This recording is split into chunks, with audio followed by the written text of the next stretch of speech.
Hey friend, this is episode number 510 of the And So podcast with Taylor Bradford. Let's get to it.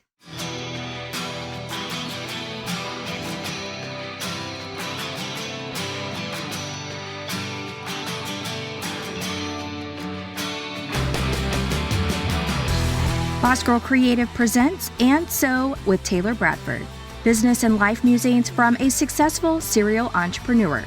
Each week, you will hear Taylor spill the tea on all things business, life, relationships, health, and everything in between.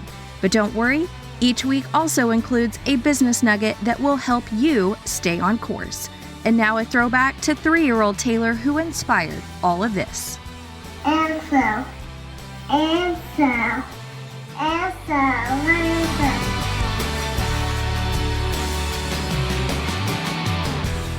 Hello. Welcome to episode number 510 of the podcast. I'm your host, Taylor Bradford. I am so thankful that you hit press play on this episode. We are talking about business strategies to prioritize for growth today. That's today's business nugget. I also want to quickly say that as I was scrolling the gram earlier, I got to flip my notes over here. I saw Melissa Nicole Brooks. I followed her for a really long time. She's an Instagram coach. I saw her. She stopped me in my scroll and I just reminded me of the importance of what she had to say. And I was like, oh, I got to give her a shout out. And also I need to amplify this message because I agree wholeheartedly with her sentiment. Most people don't fail because their content is bad. They fail because they don't follow through long enough to see the results. You got to show up when it's boring. You got to show up when no one is watching. You got to show up when engagement is low. It's all about consistency and following through and making sure you have systems in place. I added the making sure you have systems in place as a antidote to what she was saying, because you got to have that in place in order for you to make money, right? Being consistent and following through is great, but you got to lead your audience to where you have things for sale, and that requires you to have systems in place. So all that to say, it totally stopped me in my scroll, and I wanted to be able to share that because I think that is something that we don't do well enough. And I see it time and time again with people that I've worked with friends, with family members, with other small business owners that are in my orbit. It's all about not being consistent long enough to see results. It's also why I am telling you week to week about my compounding social media interest experiment. Because if you've been listening and you've heard me talk about what my stats are since I started tracking, which I'm going to remind you because I'm going to share my stats again today. I've been tracking this since January 27th of this year, 2025. We are March 17th as of this recording, and I'm going to go ahead and share these stats. This is me producing one piece of content every single day, short form content every single day for Instagram, TikTok, and YouTube Shorts. Not to mention me also sharing 2 long form videos over on YouTube. That's also every week on Monday morning and Thursday morning. But sharing one short form piece of content daily on YouTube, Instagram, and TikTok. And it's the same content. The music might change because I may not be able to find the same music on all 3 platforms, but the content is the same. The captions are the same. So let's dive into those numbers. This is me proving to you that this strategy works. So it was a little bit slower this past week. And partly, I think, because I was not feeling the creative vibes, the creative juices flowing. And I don't know that I put my all with the content. Towards the end, I was like, oh yeah, that'll be a fire post. That'll be good. And then I did see on TikTok 2 back-to-back posts. I actually deleted and forced back to draft both of them, thinking maybe I chose the wrong music. And it still like just didn't perform as well as all my other content had been performing, which was kind of shocking, but I just let it be. And by the time I got to that next day, the third day, I was right back into the same amount of views. So I do think that is partially why I only had a 3% increase in growth. But again, overall, it's still massive growth because of that one viral video. So YouTube, I started tracking on January 27th, 234 subs. As of 3/17, when I looked at it a little bit earlier, I had 331 subs. Week over week, that was a 2.79% increase. From January 27th to now is a 41.45% increase in followers. Y'all, like, what? So TikTok, I started out January 27th, 139 followers. I have 468 followers now. That is a total of 236.69% growth. Now, week over week, so from last week to this week, I had a 3.08% increase in followers. Instagram is still shameful.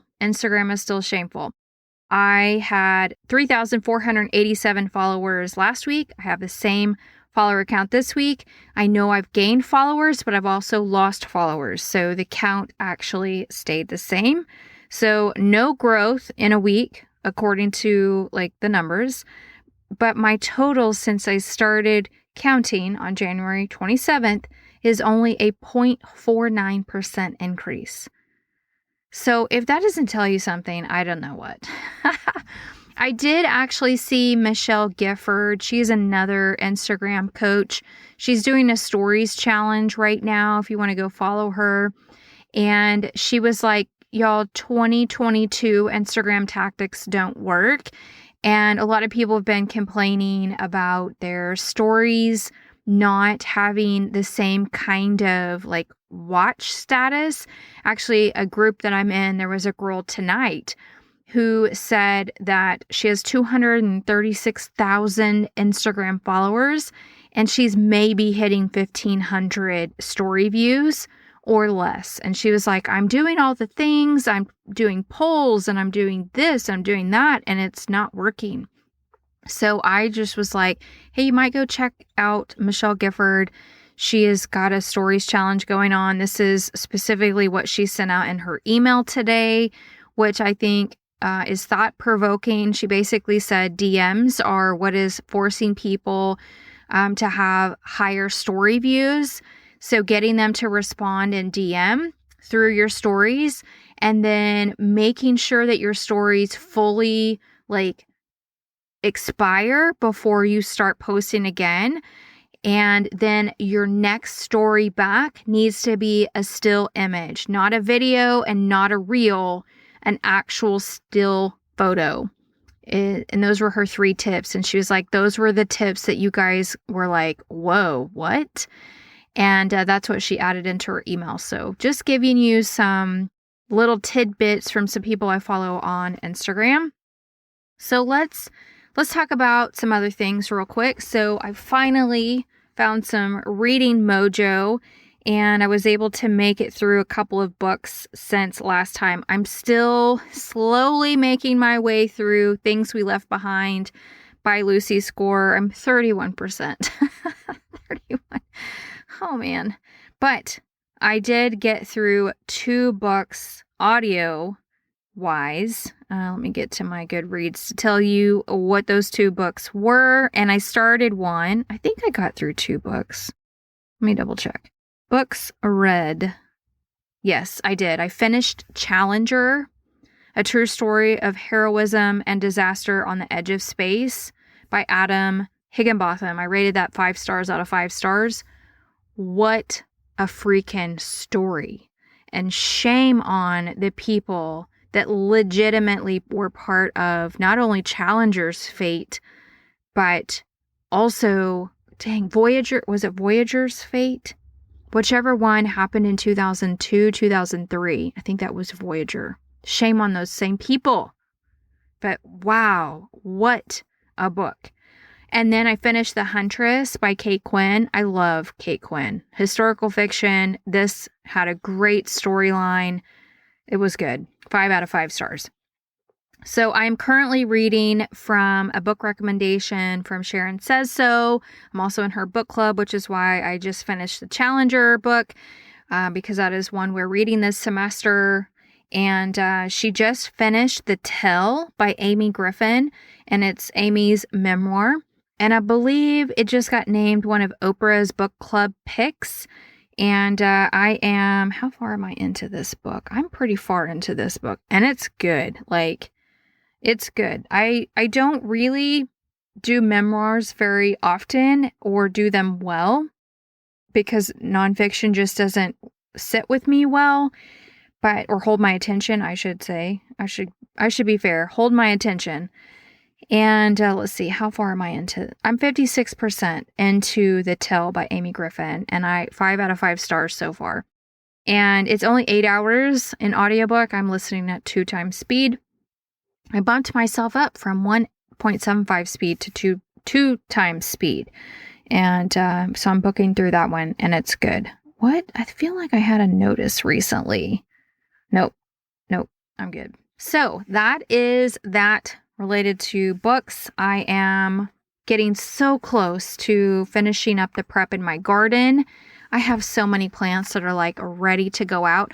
Although today, so I've been in the hardening off process. Today I had them out just a little too long, and a couple of my tomato plants got a little sunburn on them, which was so unintentional, but it happened. They will survive. They will be okay. I just have to be way more cautious with direct sunlight. They've been in semi-direct sunlight. They sit in front of my glass garage door, but it's still got some kind of a block on the glass. So, you live and learn. This is all just one gigantic journey experiment, and it still brings me so much joy every single day. And I planted pumpkins I think it was 2 weeks ago, week ago, and they're already sprouting, and that makes me so happy. I have squash growing, okra growing, zucchini growing, onions. I have tomatoes and peppers, all kinds of flowers. I have herbs. It's beautiful. It's absolutely beautiful. So I'm looking forward to planting watermelons because I have a bunch of those. And I've got cucumbers. I've got all the things. All the things. So good. Okay, so let's talk about this week's nugget, which is business strategies to prioritize growth, especially as we're in this weird economic turn. So the stock market's not been doing so great, and it's actually caused my husband and I to shelve our selling of our rental property idea and actually rethinking that. And we kind of have our hailstorm to thank for that pause, because it's allowing us to really think about, hey, we don't really have that many years left on these mortgages, and then it's free and clear, and then it's just insurance and taxes. So I think that we've switched our minds. Which is, it happens. It's our businesses. We can make these choices and decisions as we want. But let's talk about business strategies. So one thing that really spoke to me, as I mentioned earlier from Melissa Nicole Brooks, is that, consistency really matters even when nobody's watching. And, a couple weeks ago, I had like this mind-blowing moment with ChatGPT, and I got started, creating new opt-ins for the House of Sugar Creek, which led me down to an offering for the podcast and my listeners and my community that want to continue to propel themselves forward in their businesses and get some of this stuff set up. And I put a pause on the actual work because I got busy with running a roofing business and the storms, and we have a water claim that we're still working. And it made me realize when I saw her Instagram post, I was like, whoa, you got to get back to that, because that system is important to keep your business going forward. And so strategy number 1 is creating new digital products and resources. So with the House of Sugar Creek, I have this free resource library that I'm building. So 2 of my products are already created and they are already in the page. The page hasn't been launched yet. I still have to create the email sequence that gets people to the page and then start creating the marketing that will help drive that. So anytime I write or create a new short form content, or even in my YouTube series or just my YouTube videos, to make sure to drive people there. And also then creating a 5-day challenge through Boss Girl Creative and the podcast, and then driving traffic for that. And I was like, why did I shelve it? And then I realized, well, I'm kind of a one-woman show. And while I do have an assistant that helps me with Sugar Creek, there is not a whole lot of crossover. And so I am still a one-woman show, which can make things so hard. I am one that likes to take action really quickly and to knock things out of the park.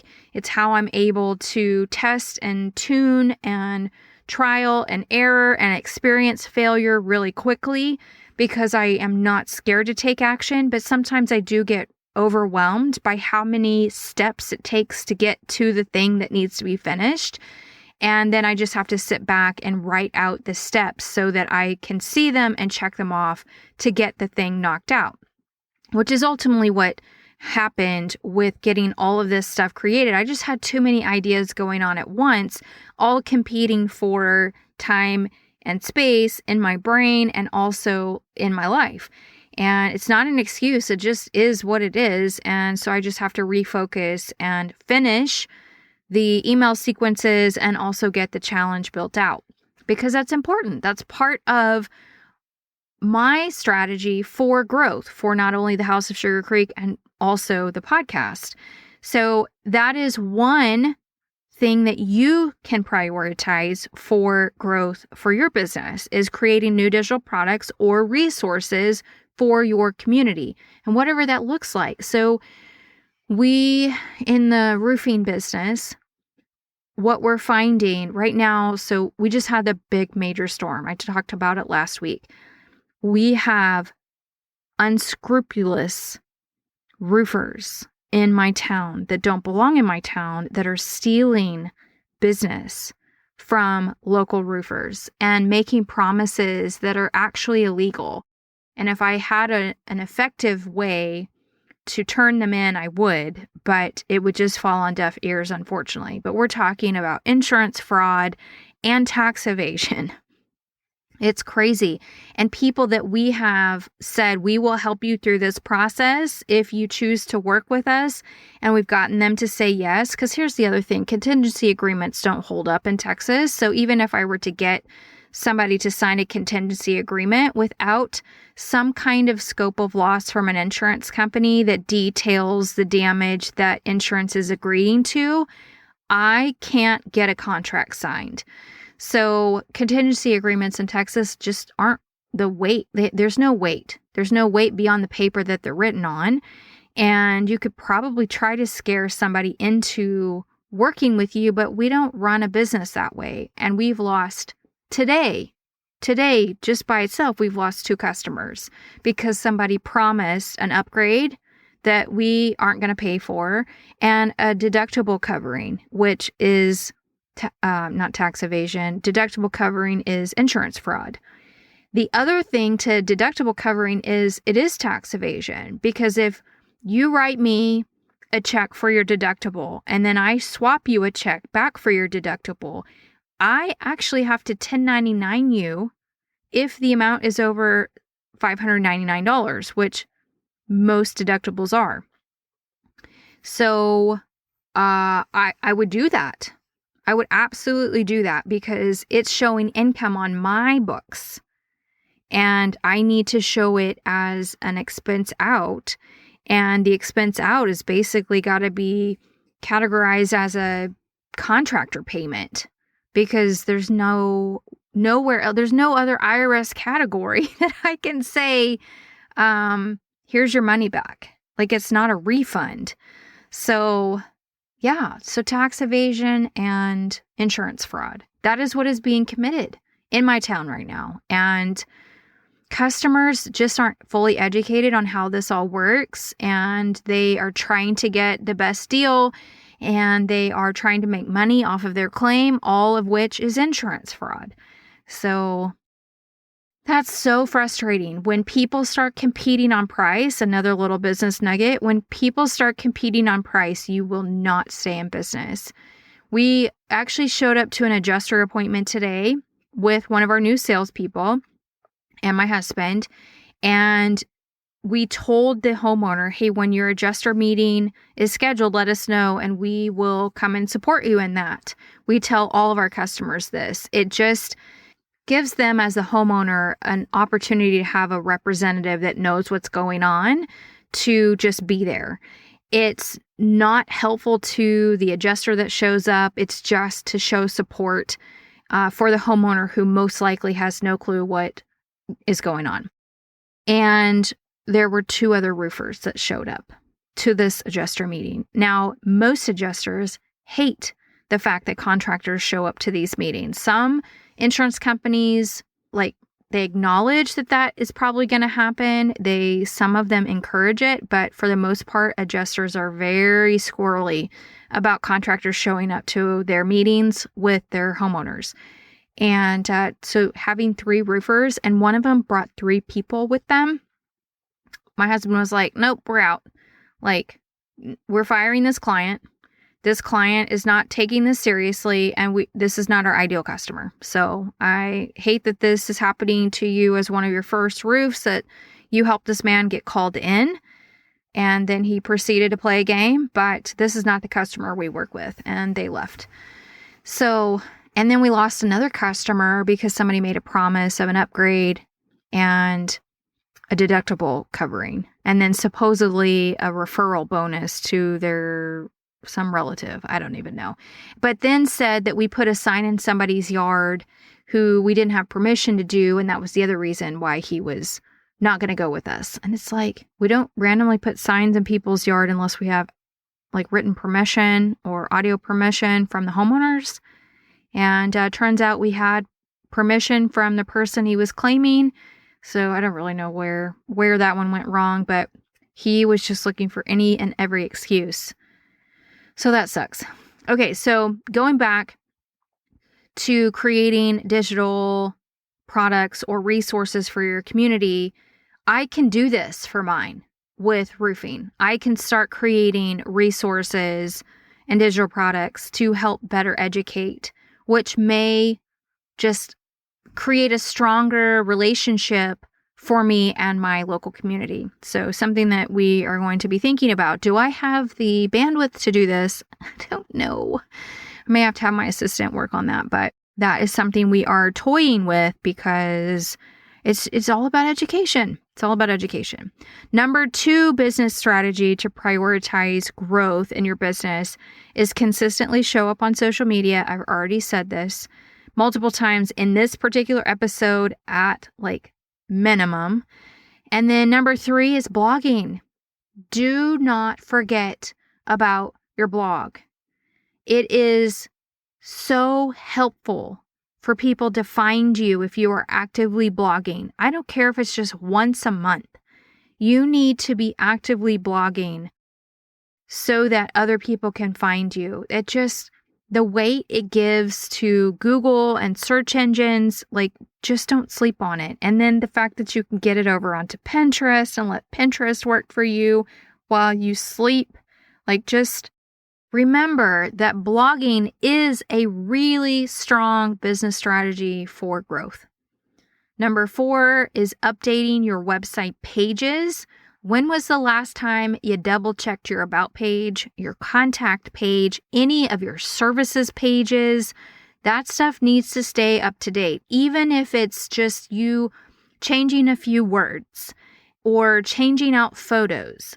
Your static pages, which would be your landing pages, your contact page, your about page, anything that is not running as a blog needs to be routinely checked and updated, especially to make sure you're still in line with what it is you decided to say the last time that you updated it.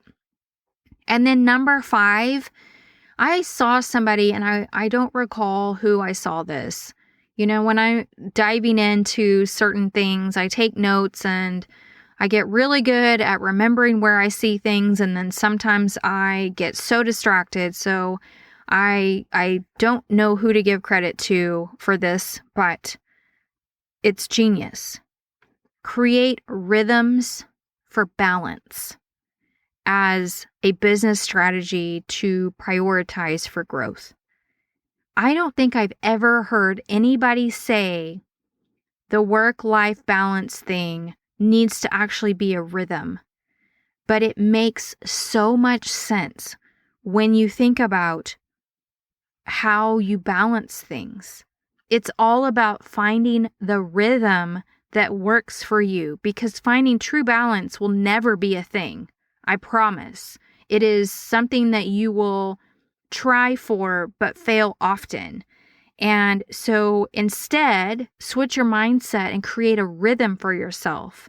So doing this requires a bird's eye view and a deep dive into your business and brand in a way that gets you critically thinking about what's going on and what your goals are, prioritizing the things that are important in relation to what you're trying to achieve, and then creating a strategy to put the tasks that you need to do to basically bring this to fruition, put those tasks into a plan that is intentional and filled with purpose that leads you to the success that you're aiming for.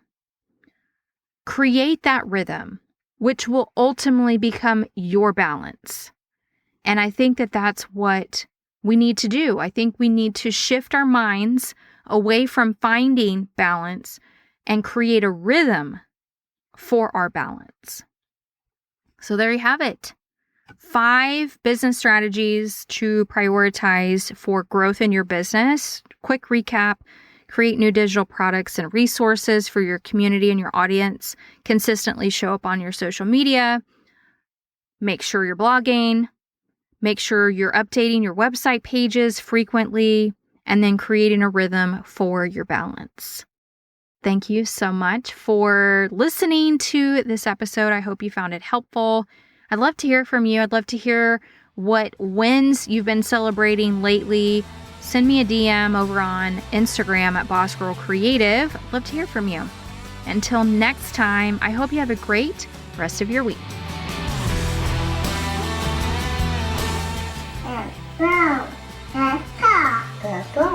And like my 3-year-old self said, that is all for this week. Friendly reminder to rate and review my show wherever you are listening. And last but not least, I'd love to hear from you. Leave me an audio message at bossgirlcreative.com/speak. I would love to hear your takeaways, ideas for upcoming episode topics, and your feedback. Thank you again for listening to this week's episode. And until next time, I hope you have a great rest of this one.